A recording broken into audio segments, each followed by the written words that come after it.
புதுவை உலா நேயர்களுக்கு என் அன்பான வணக்கம். நான் உங்கள் கலாவிசு, புதுச்சேரியிலிருந்து.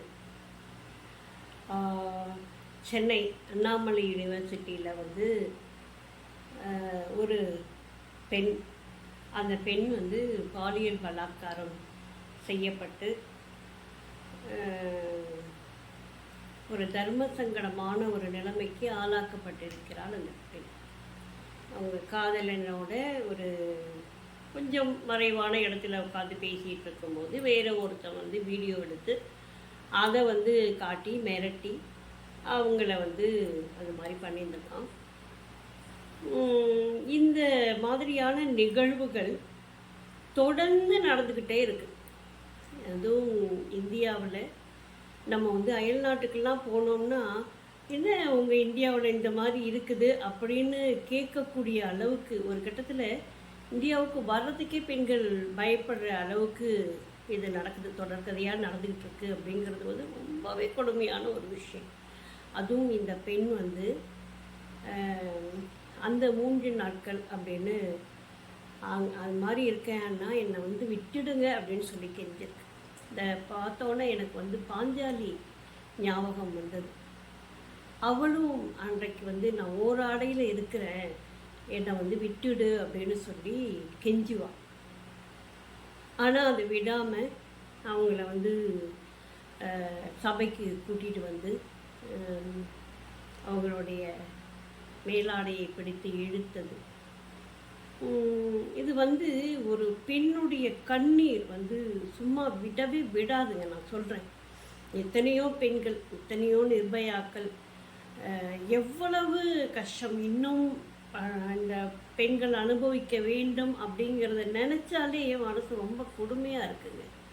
ஒரு பெண் அப்படிங்கிறதுனாலேயே அவளை பலவந்தப்படுத்தலாம், பாலியல் பலாத்காரம் செய்யலாம், அவளை அடிக்கலாம், உதைக்கலாம், என்ன வேணும்னாலும் செய்யலாம் அப்படின்னு நினைக்கிற ஒரு சமூகத்தில் நம்ம இருக்கிறோம். அப்படிங்கிறதே ரொம்ப ஒரு மோசமான ஒரு விஷயமா நான் நினைக்கிறேன்.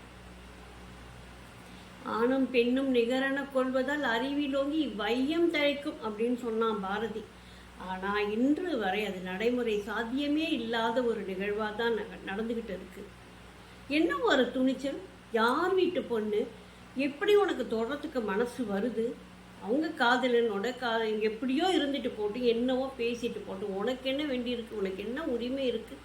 நீ அவளை தொடறதுக்கான ரைட்ஸ் உனக்கு எங்கே இருக்குது? அது மட்டும் இல்லாமல் நான் 2 நாள் கழிச்சு கூப்பிடுவேன், நான் சொல்கிறவங்களோடலாம் நீ அப்படி இருக்கணும் அப்படின்னு சொல்கிற அளவுக்கு உனக்கு ஒரு தைரியம் வருது அப்படின்னு சொன்னால், இந்த உலகம் எங்கெங்கே போய்கிட்டு இருக்கு? இன்னமும் கூட பெண்கள் இந்த கவலைகளை, இந்த கஷ்டங்களை பட்டுக்கொண்டு தான் இருக்க வேண்டும் அப்படின்னு சொன்னால், இது எந்த விதத்தில் நியாயம்? பெண்கள் படிக்கிறாங்க, நல்ல வேலைக்கு போகிறாங்க, முன்னேறிட்டாங்க, ஒரு நல்ல ஒரு சமூகம் அவங்களுக்கு இருக்குது அப்படின்லாம் நம்ம நினச்சிக்கிட்டு இருக்கிறோம். ஆனால் தினம் தினம் தினம் மனசாலையும் உடம்பாலையும் நிறைய கஷ்டங்கள். பெண் எவ்வளோ பெரிய பொறுப்பில் இருந்தாலும் உதாசீனமாக பேசக்கூடிய எத்தனையோ ஆண்களை நம்ம பார்த்துருக்கோம். அடுத்து உடனடியாக அவளோட கேரக்டரை நம்ம கீழே இறக்கி என்னன்னு கூட தெரியாது, ஆனால் உடனடியாக அவளை கேவலப்படுத்தக்கூடிய ஒரு விஷயம் காலம் காலமாக இன்று வரை தொடர்ந்து நடந்து கொண்டிருக்கிறது. அதோடு இல்லை, ஒரு ஆணை திட்டணும் அப்படின்னு சொன்னால் கூட அவங்க அம்மாவையும் சேர்த்து தான் திட்டுவாங்க. அந்த அம்மா யாருன்னு கூட தெரியாது. இங்கே எங்கேயோ சண்டை நடக்கும், எங்கேயோ பிரச்சனை நடக்கும், ஆனால் அவங்க அம்மா வீட்டில் இருக்கிற அவங்க அம்மா திட்டு வாங்கிட்டு இருப்பாங்க. அது எவ்வளோ ஒரு கொச்சைத்தனமான வார்த்தை அப்படிங்கிறது எல்லாருக்குமே தெரியும். ஆனால் அந்த வார்த்தை சர்வ சாதாரணமாக விழும். இந்த உலகத்தில் இன்னமும் கூட நம்ம கற்புக்கரசி அப்படின்னு சொன்னால் கண்ணகி அப்படிங்கிற ஒரு உதாரணத்தை தான் காட்ட முடியுதே தவிர, இந்த காலத்தில் நிகழ்காலத்தில் எத்தனையோ பெண்கள் கணவன் இறந்த பிறகு கூட அவரையே நினச்சிக்கிட்டு குழந்தைகளை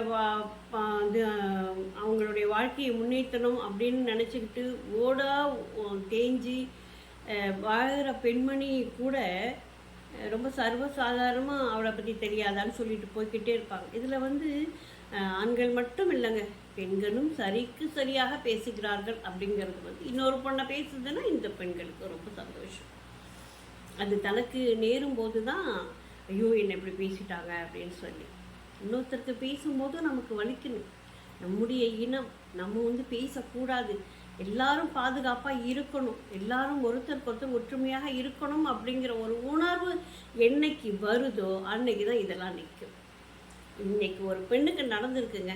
இந்நேரம் வந்து சென்னையில் இருக்கிற மாத சங்கம்லாம் என்ன செய்யுது அப்படின்னு எனக்கு தெரியல. சமூக அக்கறை உள்ளவர்கள் என்ன பண்ணுறாங்க அப்படிங்கிறது எனக்கு தெரியல. இந்த பெரியாருடைய பேத்திகள் பேரன்கள்லாம் என்ன செய்கிறாங்க அப்படிங்கிறது எனக்கு தெரியலை. இப்படி பல சங்கடமான நிகழ்வுகள் தொடர்ந்து நடைபெற்று கொண்டிருக்கிறது. இதையெல்லாம் வந்து யார் கேட்கறது? நிறைய பேர் யூடியூப்பில் பேசுகிறாங்க, இப்படி நடக்குது அப்படின்னு சொல்லிட்டு. அது மட்டும் இல்லாமல் அந்த எஃப்ஐஆரை வெளியில் விட்டது அப்படின்னு சொல்கிறது வந்து இன்னுமே வந்து ஒரு அதிர்ச்சியான ஒரு விஷயமாக இருக்கிறது. ஒரு பெண்ணுக்கு இந்த மாதிரி நடக்கும்போது அவளுடைய பெயர் வெளியில் தெரியக்கூடாது, அவளை பற்றிய விஷயங்கள் வந்து பத்திரிகைக்கு போகக்கூடாது அப்படிங்கிறதுல ரொம்ப கவனமாக இருக்கணும். ஆனால் எப்படி அந்த வந்து அது வெளியில் வந்தது? இது வந்து ஒரு மிரட்டல் தானே. நீ வெளில சொன்னியா, பாரு நான் அசிங்கப்படுத்துகிறேன் அப்படிங்கிற ஒரு மிரட்டல் தானே. இனிமேல் யாராவது சொல்லுவீங்களா அது மாதிரி வெளியில்? நீங்கள் சொன்னீங்கன்னா உங்களுக்கும் இதே கதி தான் அப்படின்ற ஒரு தொனி அதில் இருக்குதா? எத்தனையோ பெண்கள் வந்து தனக்கு நேர்ந்த கொடுமைகளை, தனக்கு நேர்ந்த அசிங்கங்களை வெளியில் சொல்கிறதுக்கு பயந்துக்கிட்டு மனசுக்குள்ளேயே பூட்டி வச்சுக்கிட்டு, இது எவ்வளோ பெரிய மன உளைச்சல் தெரியுங்களா? எவ்வளோ பெரிய மனசு கஷ்டம் தெரியுங்களா? இதையெல்லாம் தாங்கி கொண்டு அம்மா அப்பாவுக்கு தெரிஞ்சதுன்னா கவலைப்படுவாங்களே அப்படின்னு சொல்லி தனக்குள்ளேயே முழுங்கிக்கிட்டு வெளியில் வந்து வேறு வழியே கிடையாது, வெளியில் வந்து தான் ஆகணும். பெண்கள் படிக்கணுங்க, அவங்க முன்னேறணுங்க, அவங்கள தயவு செஞ்சு விட்டுடுங்க. இது மாதிரியெல்லாம் அவங்கள வந்து கஷ்டப்படுத்தாதீங்க. உங்களை நாங்கள் கெஞ்சி கேட்குறோம். பெண்ணினத்தை வாழ விடுங்க. அதுதான் இந்த சமூகத்துக்கான ஒரு அடையாளமாக பெண்கள் தான் என்றைக்கும் மருந்து கொண்டிருக்கிறார்கள். ஒரு ஆணை பெற்றெடுப்பதும் பெண் தான்.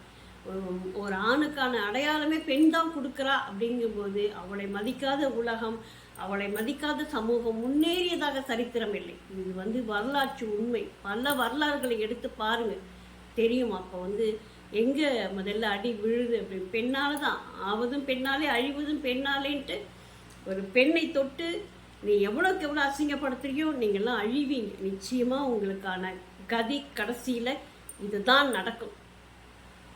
அவங்கள வந்து பப்ளிக்காக விடுங்க, மக்கள் பார்த்துக்கட்டும். மக்கள் நீங்கள் ஒன்றும் தண்டனையே கொடுக்க வேண்டாம். அவனை கொண்டாந்து ரோட்டில் நிறுத்துங்க, எல்லாரும் சேர்ந்து அவனை என்ன பண்ணுறாங்கன்னு பார்க்கலாம். இப்படிப்பட்ட ஒரு உணர்வுள்ள ஒரு விஷயங்களை மிக மிக சரியாக இந்த அரசு காவல்துறையும் கையாள வேண்டும்.